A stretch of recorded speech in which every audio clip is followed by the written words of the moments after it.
Boa noite, bem-vindos a mais uma edição do programa As Regras dos Jogos. Hoje por estarmos no final do ano, vamos fazer uma tentativa de prognóstico do que se vai passar na Justiça Desportiva em 2015. Para isso tenho, como sempre, 4 convidados, 4 advogados especialistas na área do direito do desporto. João Diogo Manteigas, João Coluni, tenho pela primeira vez uma estreante, Ana Sofia Silva e Sousa, e José Fania Vieira. Muito obrigada por terem vindo. Vou começar este programa por falar contigo, Sofia. Sei que foste indicada pela Confederação do Desporto de Portugal para o Conselho de Arbitragem Desportiva do Tribunal Arbitral do Desporto. Diz-nos, na minha opinião, o Tribunal Arbitral do Desporto vai ser a grande revolução da Justiça Desportiva em 2015. Vai mesmo avançar? Podemos mesmo contar com a instalação e funcionamento do Tribunal? Bem, boa noite. Agradeço o convite para estar aqui presente. Vai certamente avançar. O processo de instalação do TAD já está, enfim, a correr os seus termos e, portanto, é evidente que não podemos avançar com uma data propriamente de entrada em funcionamento do Tribunal. Nos termos legais, o Tribunal entrará em funcionamento 90 dias após a conclusão do processo de instalação. E, portanto, o processo de instalação foi realmente já iniciado, justamente com a tomada de posse dos membros do Conselho de Arbitragem Desportiva, que, como bem referiste, integro. Enfim, agora estamos em processo de cumprimento, digamos, da função talvez mais importante que é cometida a este Conselho, que é da constituição da lista dos árbitros. É público que o Conselho já oficiou as entidades que têm competência para proceder à indicação de árbitros, que poderão depois ser escolhidos para integrar a lista de árbitros. Nós vamos receber essas indicações até dia 31 de janeiro de 2014 e depois então... 2015. De 2015, peço desculpa. E depois então procederemos, no fundo, à seleção de entre os nomes que nos chegarem. Eu acho que uma pergunta que as pessoas devem fazer lá em casa, porque, na minha opinião, em termos de justiça desportiva, uma das partes mais confusas é precisamente a da jurisdição. É o que é que este tribunal vai trazer de novo? Que processos é que serão julgados por este tribunal? Se é obrigatório, se é facultativo? E em que é que vão acelerar, no fundo, a justiça desportiva? Enfim, o Tribunal tem aqui dois âmbitos de intervenção. Por um lado, há litígios que necessariamente terão que ser submetidos à apreciação do Tribunal, portanto, esses litígios caem no âmbito da alçada daquilo que tecnicamente é a arbitragem necessária.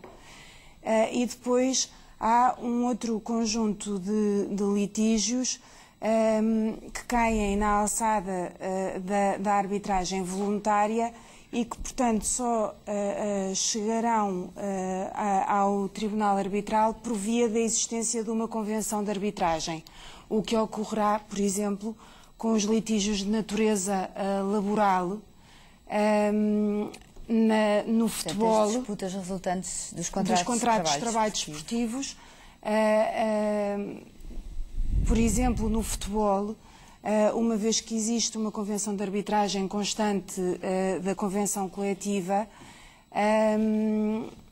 e que, por lei, foi decidido que o TAD assumirá a resolução dos litígios que estavam até aqui submetidos à Comissão Paritária, esses, por exemplo, vão passar também a ser sujeitos à apreciação do Tribunal. E é um tribunal caro? Bom, relativamente a isso ainda não dispomos, enfim, dessa indicação. O regulamento das custas ainda não está aprovado, nem sequer ainda foi preparado. Nos termos da lei, caberá ao Conselho Consultivo preparar esse tipo de documentação e, enfim, esse Conselho ainda não está operativo. Só estará depois da lista de árbitros ficar concluída portanto, ainda não consigo responder a isso. Esta pergunta porque acaba por ser importante, não é? Porque há clubes, por exemplo, na questão do laboral, pode ser um fator decisivo para um clube ou um jogador de futebol recorrerem ao Tribunal Arbitral do Desporto ou não. Sem dúvida. João, acreditas também que é desta que temos Tribunal Arbitral do Desporto? Muito boa noite. Que é desta, não tenho grande dúvida. Daqui a quanto tempo, admito, assim, fazendo uns cálculos, eu não sou muito otimista, mas fazendo assim uns cálculos pelos regulamentos todos que ainda têm que ser aprovados, eu diria que ficaria muito, muito contente se maio, junho, se calhar, para o segundo semestre de 2015, se conseguíssemos já começar a nova época com o Tribunal Arbitral em pleno funcionamento, eu acho que seria extraordinário e acho que é um trabalho muito difícil e prefiro que demore algum tempo e que seja bem feito do que depois corrermos o risco de sermos confrontados com alguns problemas, como os que falámos na semana passada, que infelizmente às vezes acontecem em alguns regulamentos, que as pessoas não têm o cuidado devido quando os preparam. Acho que vai ser algo, e tenho confiança que seja algo que vai mudar o desporto em Portugal. Eu quero acreditar que isso vai acontecer. Quero acreditar que o facto de termos pessoas especialistas a julgar este tipo de casos, pessoas que se vão dedicar essencialmente a estas matérias, poderá trazer uma grande melhoria. Eu quero acreditar que sim. Acho que muito mais que os conselhos não deixam de estar. E isto, ao contrário do que muita gente afirma, eu não tenho assim uma tão má imagem dos conselhos de justiça disciplinares das federações. Posso dizer que até integro um e deparo-me com situações bastante complexas, até porque cada federação tem as suas próprias vicissitudes. Acho que é bom ser algo de fora, pessoas com competências jurídicas reconhecidas e que permitirão sair um bocadinho se calhar dos nomes habituais a que estamos habituados. Espero eu que não se passe uma transferência das pessoas dos Conselhos de Justiça todos para os árbitros do Tribunal Arbitral, sob pena de se calhar ficarmos à mesma. Isto é um risco? Já tive a oportunidade para falar aqui sobre este tema. Acho que inclusivamente aquilo que o João acabou de dizer eu vou contrapor normalmente. Eu tenho uma opinião diferente dele, ele sabe disso. Por curiosidade fazemos, por acaso, parte do mesmo Conselho de Justiça, onde ele é Presidente e eu sou Vice-Presidente e, portanto, na nossa Federação, felizmente, podemos dizer à vontade e sem qualquer tipo de problema. E o nosso trabalho é público, portanto, não houve situações nem caricatas, nem complexas. Obviamente que todos os casos que nós temos que decidir e que nos vão parar à mesa são situações peculiares, dependendo da federação, mas nunca nos deparámos com uma situação extremamente complexa ao nível de termos também ali todos os olhos postos em cima de nós e ter de alguma forma também ser um desporto que mexa com a maior parte das pessoas em Portugal, nomeadamente o futebol. Mas é engraçado, porque, não fazendo o autoelogio, porque obviamente não fica bem, mas é engraçado que o convite que nos foi endereçado, nós somos pessoas que nada temos a ver com aquele desporto. Exato. Foi exatamente numa tentativa de, pelo menos, competentes ou não é isso que estou a querer discutir, mas pessoas que estão fora. E permitir que o Conselho de Justiça fosse integrado por pessoas que só querem mesmo decidir o melhor que sabem. E isso foi interessante. Foi uma perspectiva diferente e daquilo que percebi e daquilo que na altura que nos foi feito o convite foi um bocadinho essa a ideia, era tentar permitir que sejam pessoas que nada tenham a ver com o desporto em causa a decidir a parte jurídica. E daí vem a parte positiva e o lutado, ou seja, na minha perspectiva, espero eu, também estamos cá para ver, não é? Sem qualquer tipo de compromisso e não posso fazer qualquer tipo também de previsão, porque não sei efetivamente se vai ter um desfecho, não, mas se vai ter uma vida aparentemente positiva ou não, mas o que é verdade é que, de facto, em determinados esportes, a nível de federações, a nível da questão jurisdicional desportiva, não é famosa. Temos aqui situações em que eu já vi acordos inacreditáveis, processos que fazia todo o sentido que tivessem um desfecho completamente diferente daquilo que aconteceu e, portanto, parece-me, e é inevitável pensar-se, que houve algum tipo de influência e porque é fácil ter esse tipo de influência ao nível das decisões de um Conselho de Justiça, de um Conselho de Disciplina, etc. Parece-me a mim que a implementação do Tribunal Arbitral do Desporto, e é exatamente por causa disso que é a sua razão da futura existência, também pela celeridade dos processos, que é, acho eu, um fator extremamente positivo e talvez isso é o mais positivo de todos, mas que continuo a manter a minha dúvida relativamente a isso, até porque Portugal é um país pequeno, os árbitros também que aí virão são pessoas minimamente conhecidas do nosso meio, no nosso pequeno meio jurídico-desportivo, que são muito possivelmente pessoas que serão nomeadas árbitros que estiveram nas federações, nas decisões dos Conselhos de Justiça, Disciplina ou outros, e portanto permitam pelo menos desconfiar à partida daquilo que irá acontecer, porque é perfeitamente legítimo, da mesma forma que eu desconfio às vezes de um juiz de um tribunal comum, não é necessário ir até ao tema da arbitragem. Ainda assim, tenho plena confiança que vai ser um marco, e já é um marco em Portugal, é algo que já aspirávamos e que sempre aspirámos também em ter. Temos belos exemplos disso aqui ao lado. Em Espanha funciona extremamente bem e nunca houve aqui uma situação, pelo menos, contraditória em termos de opinião relativamente ao funcionamento ou não e às decisões também, não foram colocadas em causa, pelo menos até que eu tenha conhecimento, e este verão houve situações bastante complexas que não foram nada fáceis aos mais diferentes níveis e, portanto, temos que dar uma oportunidade. Estamos todos de acordo que, efetivamente, vai ser algo diferente, vai acontecer. Agora, não podemos, obviamente, para além de apregoarmos aqui uma vida saudável e de longa data, há aí uma incerteza relativamente à forma como irá funcionar. Tânia Vieira, achas que vai ser uma revolução na justiça desportiva? Acreditas que o Tribunal vai conseguir cumprir os seus desígnios? Bom, em primeiro lugar, uma boa noite. Como sabem, eu não tenho uma opinião muito favorável em relação a este modelo de tribunal.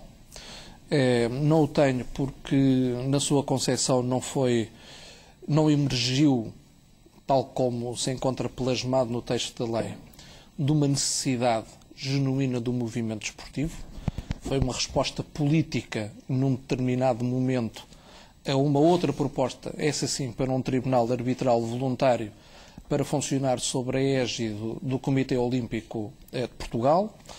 E por isso eu acho que quando os processos começam não por uma ação pensada e refletida, mas por uma reação, têm tudo para não correrem bem.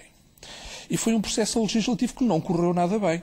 E a atestar que não correu bem estão 2 acórdãos do Tribunal Constitucional, onde no fundo teve que se explicar a quem legisla quais é que eram as limitações que existiam.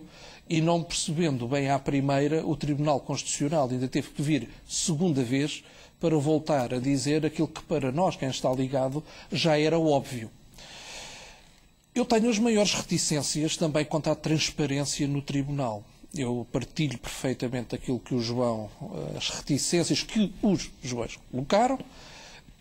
Temo que possa ser mais do mesmo em termos de escolha de árbitros, até porque os processos têm a tendência a arrastarem-se e depois há sempre alguém que diz bom, isto já está muito atrasado, tem que ser assim, e hipotecamos, em nome da celeridade, aquilo que são outros princípios basilares, como seria o da transparência. Aquilo que nós desejávamos, efetivamente, era que tivessem outros rostos com igual competência. Não vamos fazer nenhum auto de fé em relação a todos aqueles que generosamente dão o seu contributo nos diversos órgãos disciplinares das federações, mas o que eu temo é, ponto 1, assistir a uma futebolização destes árbitros, ponto 2, que isto represente, em muitos casos, uma escolha baseada em escritórios de advogados, porque isto também é um negócio e nós não podemos ser inocentes e pensar que tudo isto corre à margem e é um colega nosso, também muito bom, que está em Bragança, que vai ter as mesmas hipóteses de alguém que está num belíssimo escritório em Lisboa. Não me parece também que seja assim. Haverá com certeza, e é normal que o haja, mas seria importante que, em termos de transparência, quem está em carrego desta seleção também conseguisse fazer passar esta mensagem. Mas há aqui também outra parte que eu não compreendo ainda, como é que não está publicitada e que, Patrícia, tu falaste. É quanto é que isto vai custar.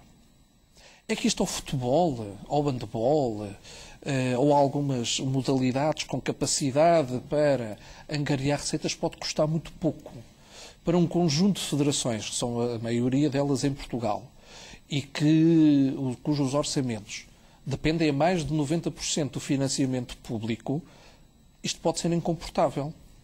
Porque o nível de sindicância também pode tender a aumentar. E se antes os processos podiam ser decididos, todos eles, no seio da própria Federação e com custos mais reduzidos, isso pode vir a desaparecer. E a terceira grande questão que eu tenho, e que se prende com a abrangência das matérias que são sindicáveis para este tribunal arbitral e que se prende com o exercício de poderes públicos que estão delegados nas federações. E aqui, sob o ponto de vista jurídico, eu acho que há uma zona cinzenta que ainda não foi feita, ainda não foi falada. É se a violação desses poderes públicos será somente sindicável neste tribunal ou se, pelo contrário, o próprio Estado deverá ser ele a atuar. E vou-vos dar um exemplo muito simples. Uma determinada federação faz incorporar no seu regulamento uma sanção contra a violência, uma sanção acessória. E a sanção acessória, essa está prevista, que é jogos à porta fechada. Até aqui não há problema nenhum.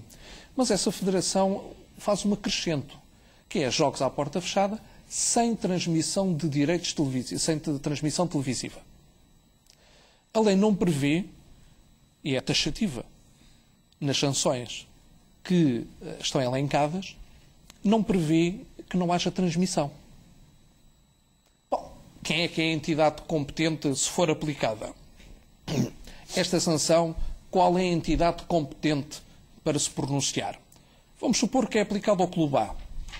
É o Clube A que vai reagir para o Tribunal Arbitral desta sanção ou é o Estado, no seu império, que foi quem delegou esse poder, que deve atuar dizendo, olha, você não pode efetivamente aplicar esse tipo de sanção.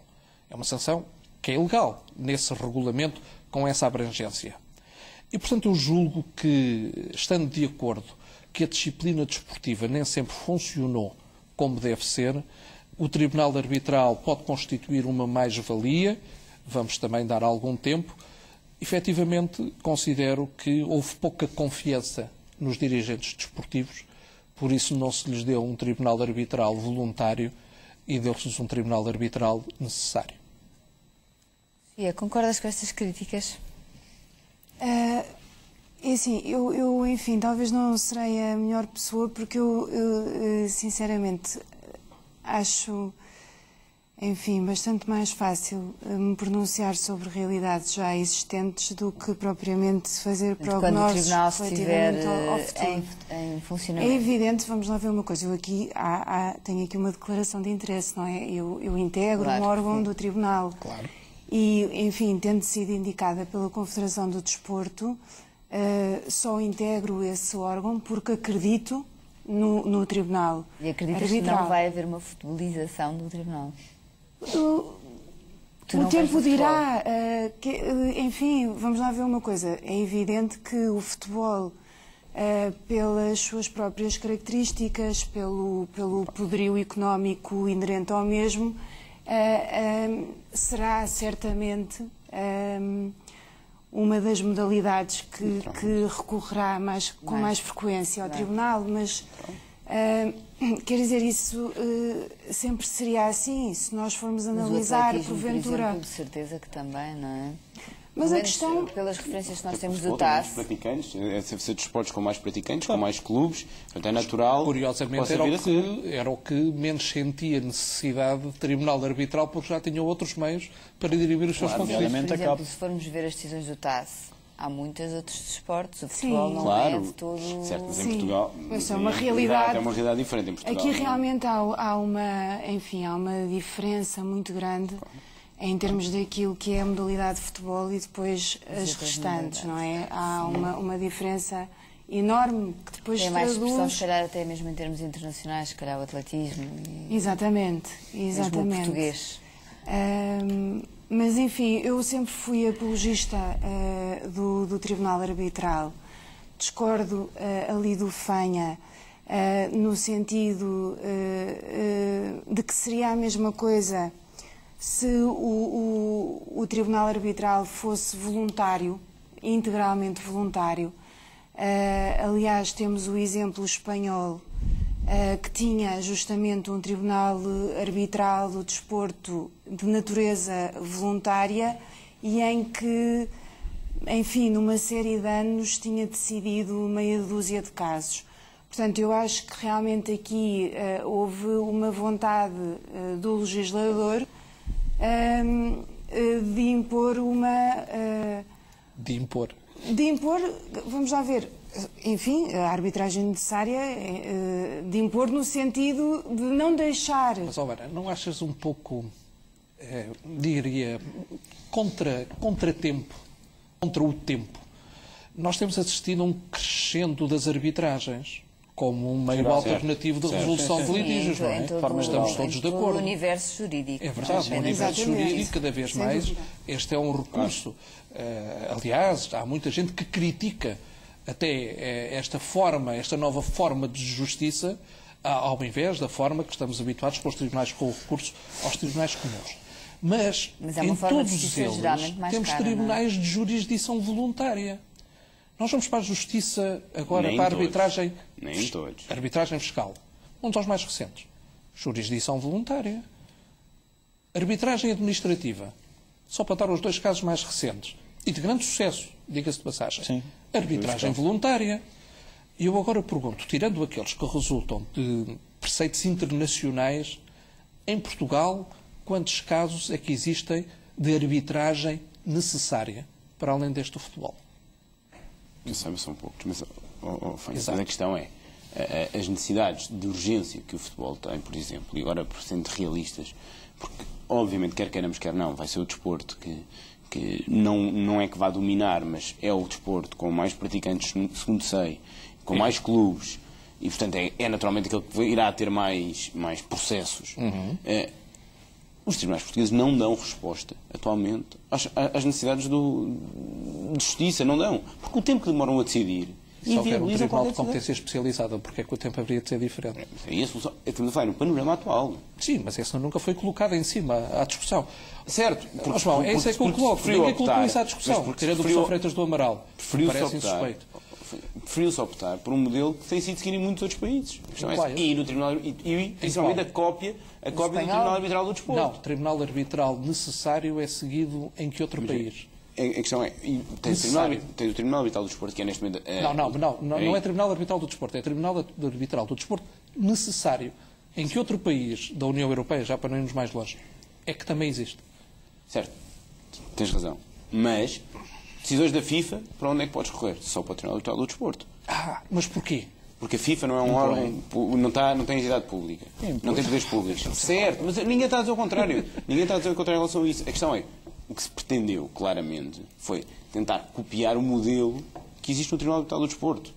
Bem ou mal, isso é uma questão política e de opção política. Nós podemos concordar ou discordar. Claro. Isso naturalmente. Isso não é, acho que não... Eu confesso que foi a coisa que também mais me surpreendeu na lei. Foi a questão da necessidade, da obrigatoriedade. Agora, duas notas só. Quanto à questão das custas, poder-se eventualmente seguir o exemplo que, segundo sei, existe no Tribunal Arbitral do Desporto, que nos processos disciplinares é um processo gratuito. É um processo gratuito, sim. E isso resolveria uma parte do problema. Sem dúvida nenhuma. A arbitragem, em geral, é um processo caro. E, portanto, resolvia. E só isto poderia resolver. Não sei se nós temos capacidade para tal, mas resolveriam. Mas outra questão, atenção uma coisa, é que as pessoas, só no seguimento estás a dizer, são um acréscimo. Não significa, nós estamos para aqui a falar disto, mas significa que as pessoas vão recorrer sempre ao Tribunal Arbitral também, caso tenham a opção de manter tudo dentro da mesma casa. Mas não vão ter, por exemplo, e a Sofia falou muito bem, do tema, na Comissão Arbitral Paritária, que existia, as competências, por força de lei, passam para o Tribunal Arbitral, que não há opção nenhuma. Sim, mas também tinham que ir sempre mas enfim,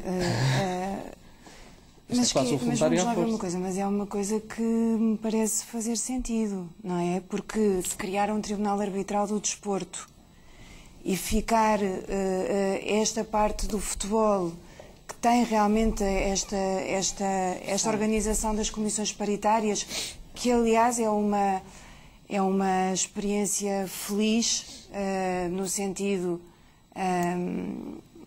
das partes reconhecerem a justeza e elevado sentido técnico às decisões da mesma, mas não faria sentido que, existindo um tribunal arbitral, essa parte fosse deixada de fora, e nada impede que os elementos integradores da comissão paritária não possam vir a ser árbitro no tribunal e, portanto, fazer uso da experiência adquirida nesta sede.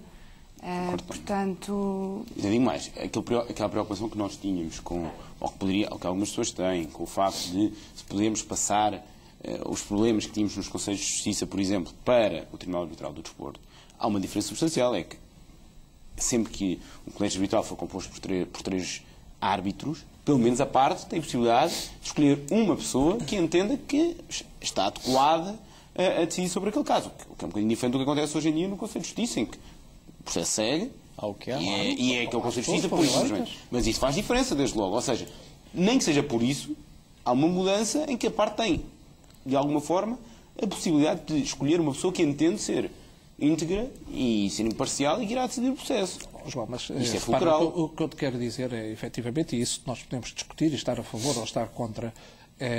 Na realidade, os tribunais arbitrais, nesta matéria, vão constituir uma alteração substancial ao modelo de governação que vigora não só em Portugal, como vigora naquilo que se convencionou chamar o modelo europeu de desporto.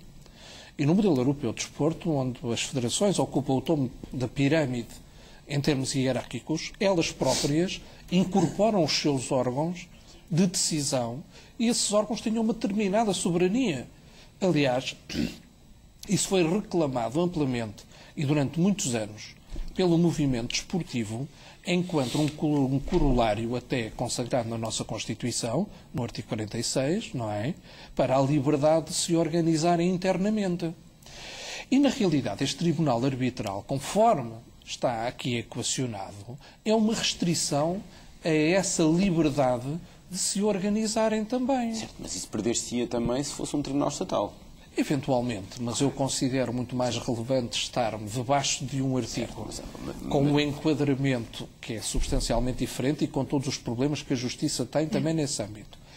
E eu também vou dizer aqui, não quer dizer que essa fosse a solução perfeita, mas pelo menos era uma solução que eu gostava de ter visto discutida.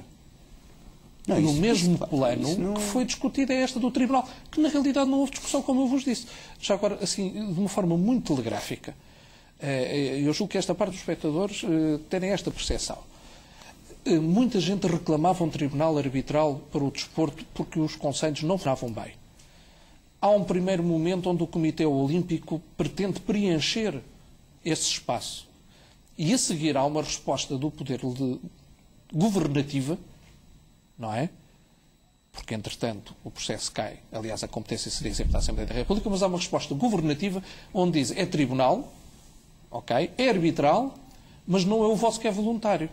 Vai ser este que é necessário. E nunca ninguém explicou porque é que tinha que passar de voluntário para necessário. Ficamos por aqui e vamos para um breve intervalo. Voltamos já para a segunda parte para debatermos mais temas.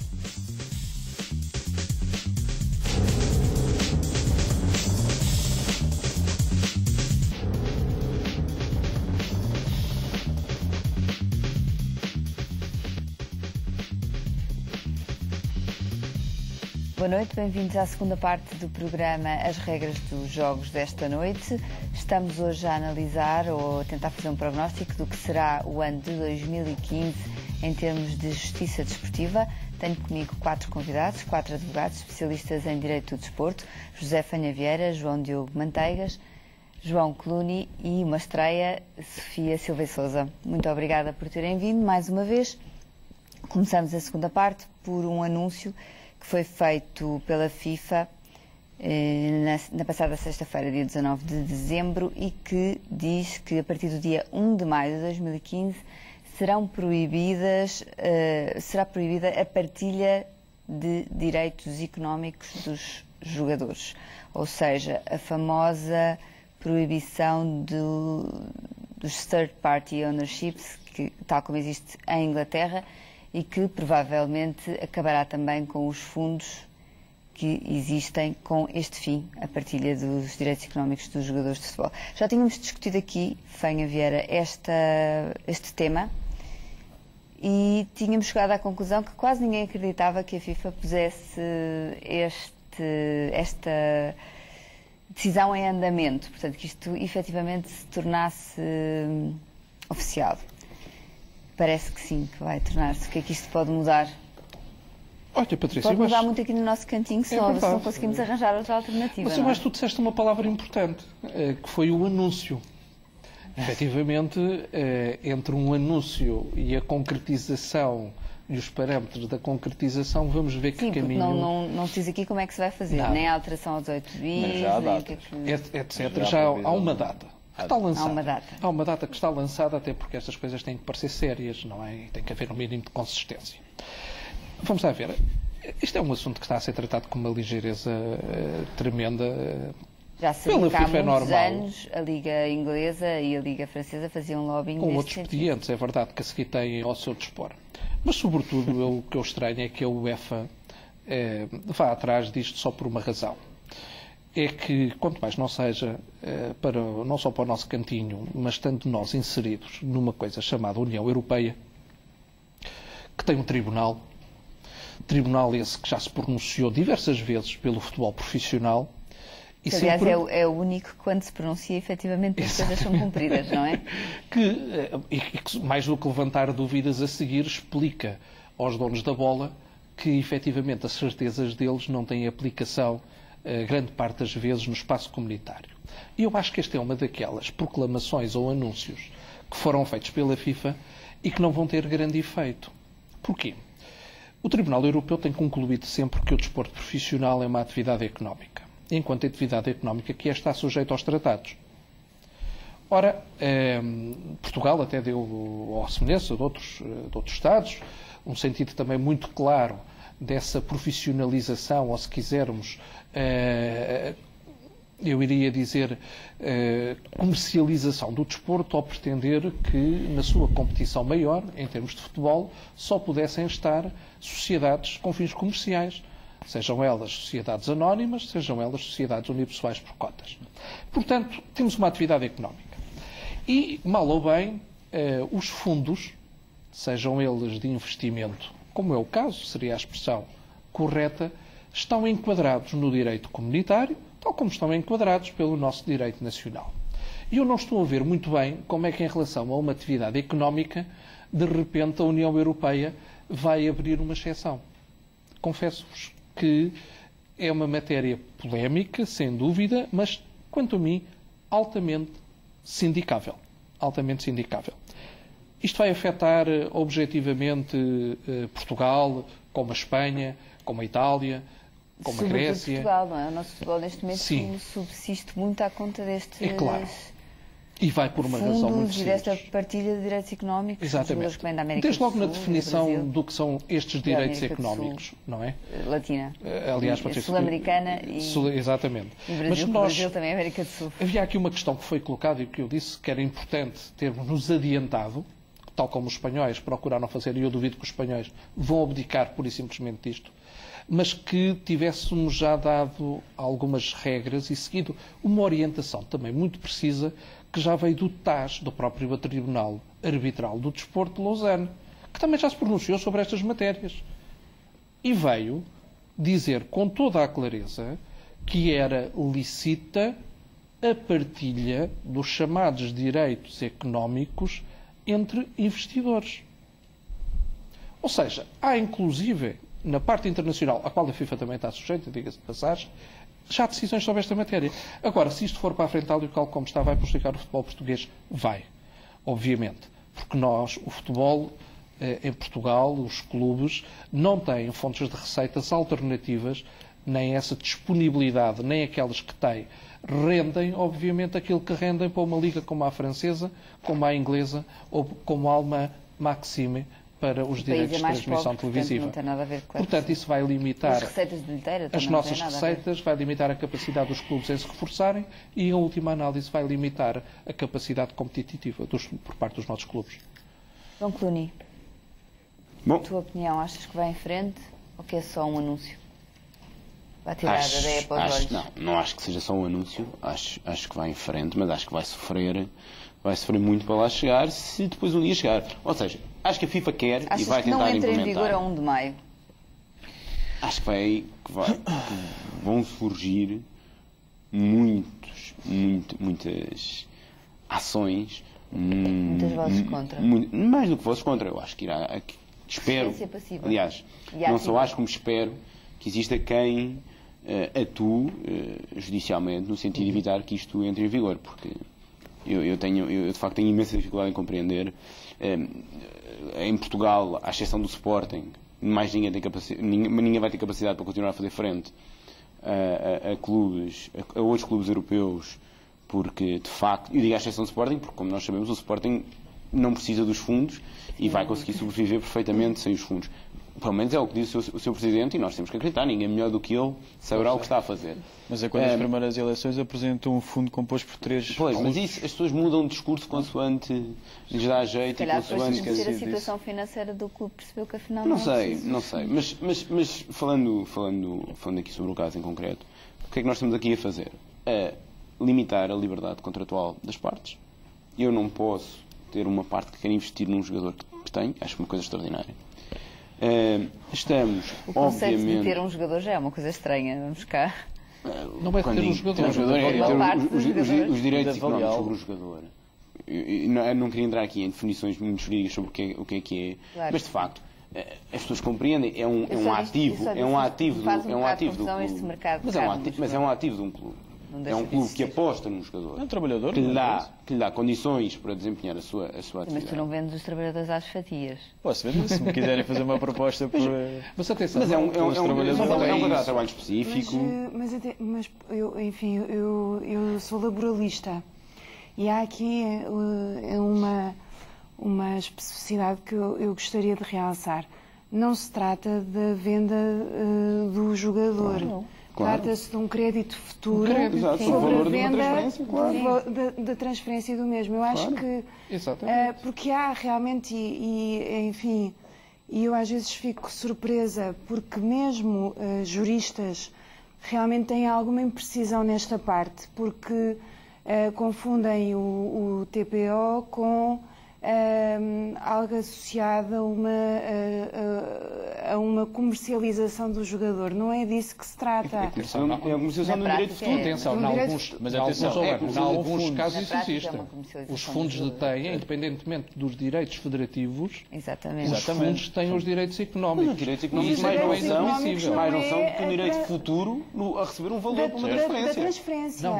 Não estou a falar disso. É que o jogador não tem clube, logo não há direito federativo. Certo. E ele só tem os direitos económicos. Certo. E isso é que eu não concordo. Sim, não. Os direitos económicos derivam do direito federativo. Termina o contrato de trabalho, terminam os direitos económicos. Exatamente. Claro. Mas é nesse contexto que estamos a falar. Mas voltando aqui à proibição, deu origem ao artigo 18 bis. Só para dar aqui uma nota, além de entrar em vigor no dia 1 de maio, a FIFA já prevendo e já receando a forma como as pessoas poderiam reagir, já criou aqui algumas regras para tentar adequar as situações existentes. Portanto, tudo o que for existente, e vai ser engraçado até dia 1 de janeiro o que é que se irá fazer, porque tudo o que for feito até dia 31 de dezembro deste ano e for acordado até essa data, continuará em vigor depois da entrada em vigor desta proibição. Mantém-se o acordo inicial. Igualzinho ao que está, nada será afetado. Entre 1 de janeiro e 30 de abril é possível continuar a agir desta forma, mas estamos limitados a um período de 1 ano, ou seja, o contrato que se fizer da alienação de parte dos direitos económicos só poderá vigorar durante um ano. Agora, volto a dizer, a questão da UEFA, eu compreendo, a UEFA foi sempre a grande defensora da proibição do TPO. E, como também a UEFA é a mentora do fair play financeiro. Eu vejo sempre, se calhar, porque não me parece que haja outro objetivo do que facilitar a vida a alguns países, facilitar a vida a alguns clubes e prejudicar aqueles que, vamos ser realistas, os nossos clubes só sobrevivem com este tipo de acordos. E nós, e a verdade é esta, nós permitimos com isto, muitas vezes, por exemplo, os jogadores argentinos, brasileiros, adaptarem-se à Europa, porque é que a verdade, o que se tem passado é uma porta de entrada, onde se adaptam e onde saem depois para clubes valorizados. Portanto, o que me parece é fechar a porta aos clubes mais fracos, impedi-los de disputar as competições dentro das... Sim, a verdade de forma igual. Os clubes portugueses só voltaram a ter sucesso europeu porque encontraram uma forma de financiamento, como é óbvio. A solução da partida. Nós não temos um mercado que nos permita angariar direitos televisivos como existe na Alemanha ou em Inglaterra. Nós arranjamos outra forma, é diferente. Mas, receitas publicitárias são muito inferiores, receitas tudo. E depois há artigos. E depois é engraçado, porque há um artigo no regulamento da FIFA, que é o artigo 18 bis, que proíbe, porque este é o grande... Qual é que é, em teoria, o grande problema que as pessoas apontam a esta... É a teoria, é decorrente daí. Esta questão eu só quero que já tenha teoria. Sim, mas feito decorrente um caso concreto. O 18 bis é que não há influência. Sim, não pode, mas o problema é a influência. Não se cumpre. Não, mas atenção. Mas não se cumpre, porque não há casos. O 18 bis nasce de um caso específico, que é do caso Tevez. E é do caso Tevez porquê? Porque o jogador podia ser transferido independentemente de dar o seu acordo, sequer. E foi isso é que se visou com aquela disposição. E a maior parte dos acordos que se fazem hoje deste género, os jogadores concordam.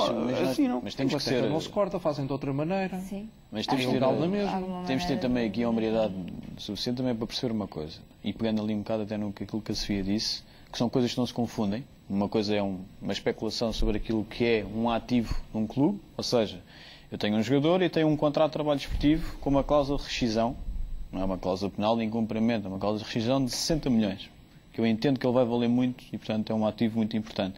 Paralelamente, tenho um outro acordo com mais pessoas, com terceiros, em que tenho aqui uma partida de direitos económicos. Eu, para ter ido buscar este jogador, tive que ir a um banco, tive que ir a um fundo, tive que ir buscar dinheiro, que eu não tenho dinheiro para ir depois comprar este jogador. E, portanto, o problema coloca-se aqui, é aqui que se confunde. Ou seja, eu, quando for vender o jogador, eu tenho um valor indicativo. Tenho os 65 milhões ou 60 milhões da cláusula de rescisão. É aquilo que todas as pessoas lá fora pensam. Este jogador vale 60 milhões, este jogador só pode ser por 60 milhões. Mentira.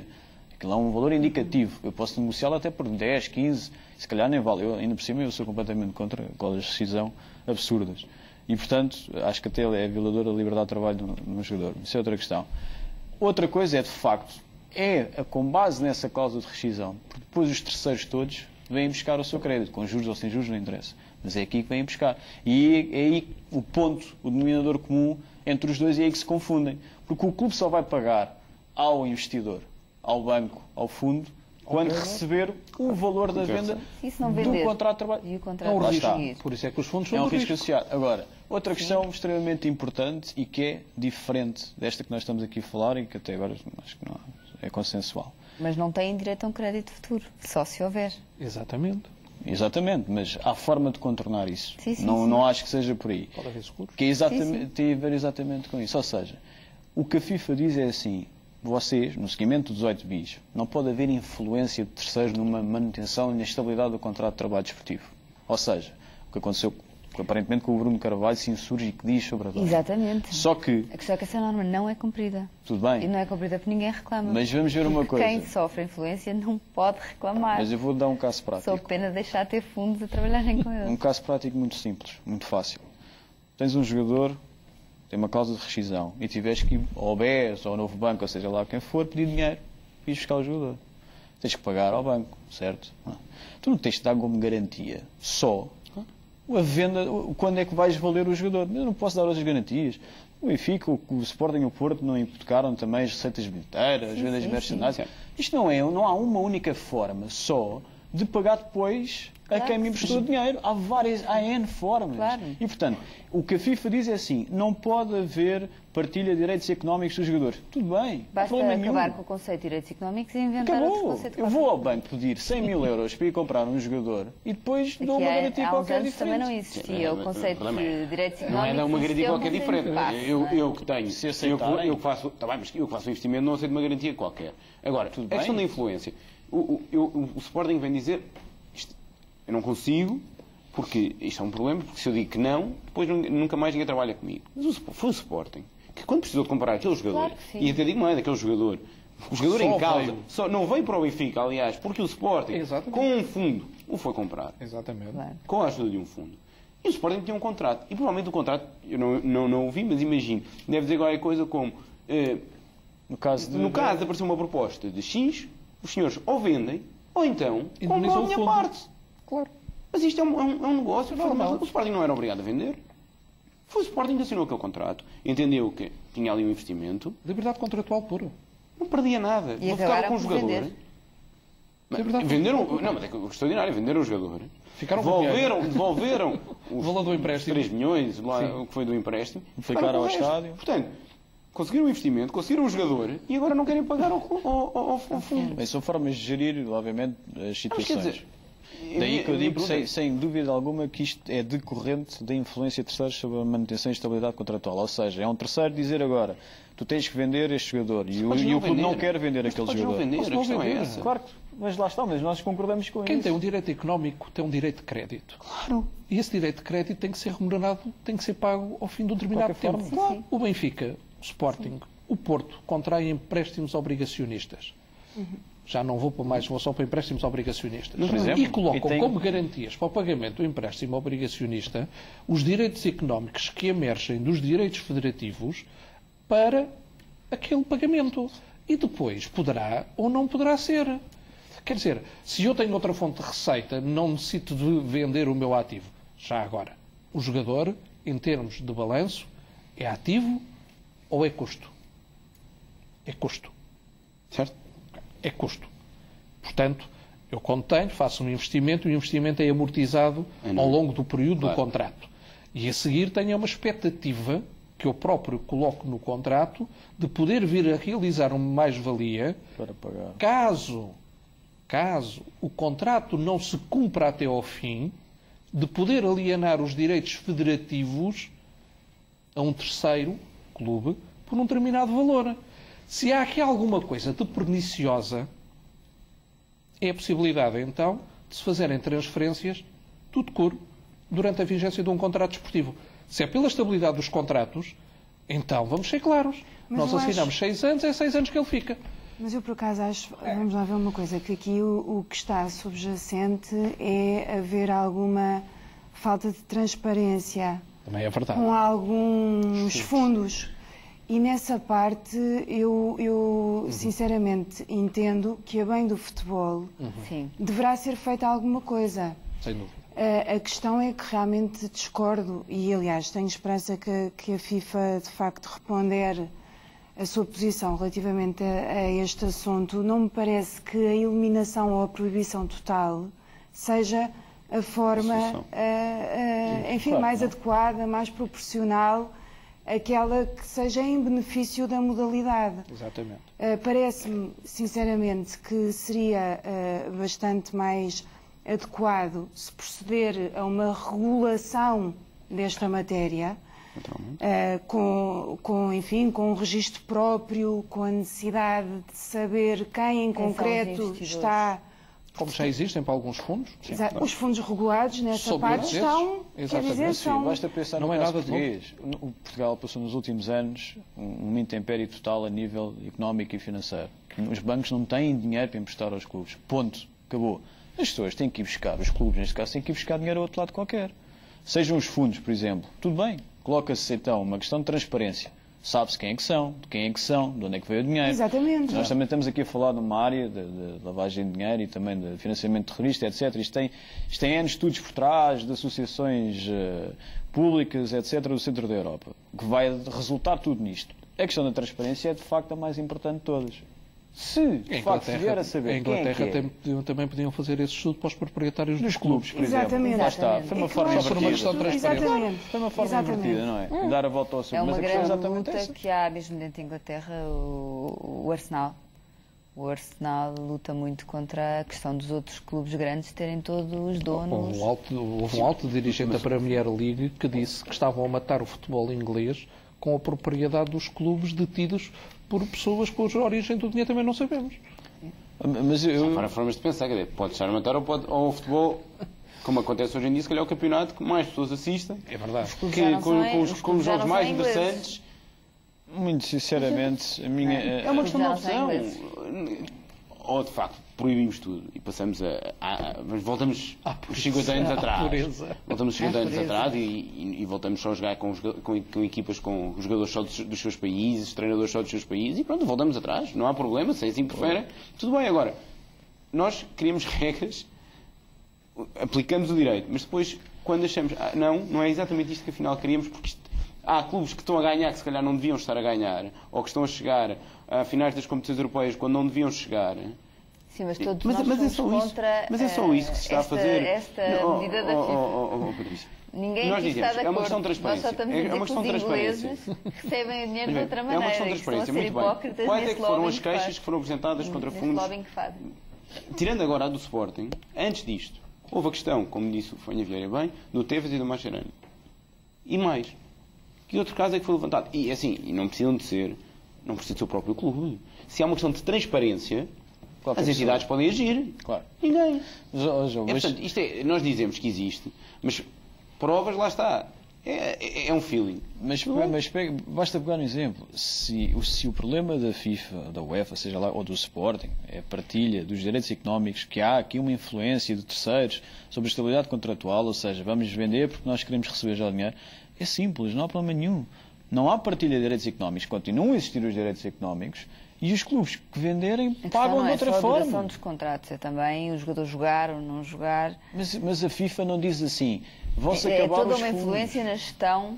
A FIFA não diz que é para acabar com os fundos, a FIFA diz que é para acabar com os contratos que têm, cuja influência existe através de fundos da partilha de direitos económicos. Portanto, ok, vamos tirar esses agentes económicos desses contratos de direitos económicos e vamos ser só o nosso clube. E pagamos quando quisermos, mas podemos atualmente estar a fazer contratos com terceiros que não têm influência, pelo menos, sobre o contrato de trabalho desportivo de um atleta qualquer. Isso não há problema nenhum. Isso é o que se faz com os bancos. E ninguém me diz a mim que eu tenho que dar como garantia a futura venda, ou mais-valia, ou menos-valia. Eu é que dou porque não tenho outros. Agora a questão é, alternativas. Se efetivamente esta medida for aplicada, que alternativas é que temos para continuar a sobreviver neste mundo? Isso é o que o João está a dizer. Os clubes vão continuar a precisar de financiamento e vão ter que arranjar outras garantias, porque não é mais do que isso que se trata aqui, outras garantias. Agora, quais? Eu duvido que haja muitas neste momento. Mas com empréstimos não se pode mas também, dar a volta a esta tenho um financiamento, tenho um empréstimo. Não, empréstimos dos jogadores. Eu não estou... Acho muito mais difícil. Acho muito mais difícil não... Imaginar, por exemplo, o Benfica teve... Eu não sei que os jogadores hoje em dia fazem parte de fundos ou não, mas teve jogadores ultimamente que tenho a certeza que não poderia ter e não havia outro mecanismo para os trazer se não fosse a forma que for. Claro que obviamente. Sim. E nenhum de nós, quer dizer, eu acho muito bem que sejam punidos os casos em que de facto se verificam problemas de transparência, em que se possa colocar em causa a verdade esportiva. Alguém aqui, por exemplo, em Portugal, qual é que foi o que nós entendemos?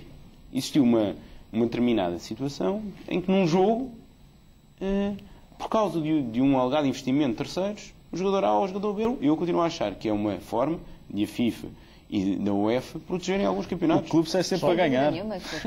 Mas com a agravante de ser, como o Fanha Vieira disse bem, na minha opinião, completamente ilegal, violando todos os princípios pelos quais nós decidimos constituir uma União Europeia e, portanto...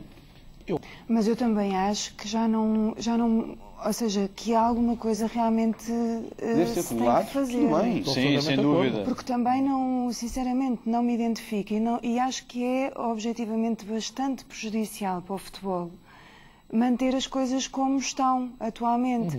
Eu acho que, sem dúvida nenhuma, há uma necessidade de regulação, mas realmente eliminar não me parece fazer sentido. Era o desastre para os campeonatos mais pobres. Essas equipas não teriam grande hipótese de sobrevivência como eu tinha dito, aliás, comecei por dizer, eu acho é que em Portugal, falando aqui no nosso caso, perdemos muito tempo na discussão e, como tenho vindo a dizer, deveríamos ter dedicado esse tempo a atuar, desde logo, tal como a Ana também já frisou.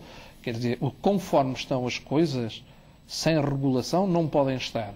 E, portanto, devíamos nos ter antecipado, como fizeram em Espanha, para dar um sinal claro daquilo que se pretendia e tornar, efetivamente, mais transparente. Vamos ficar a acompanhar a evolução, se efetivamente este anúncio se torna real ou não. Por hoje ficamos por aqui, voltamos para a semana. Agradeço aos meus convidados mais uma vez a vossa presença. Voltamos para a semana para discutir mais temas da atualidade da justiça desportiva. Boa noite.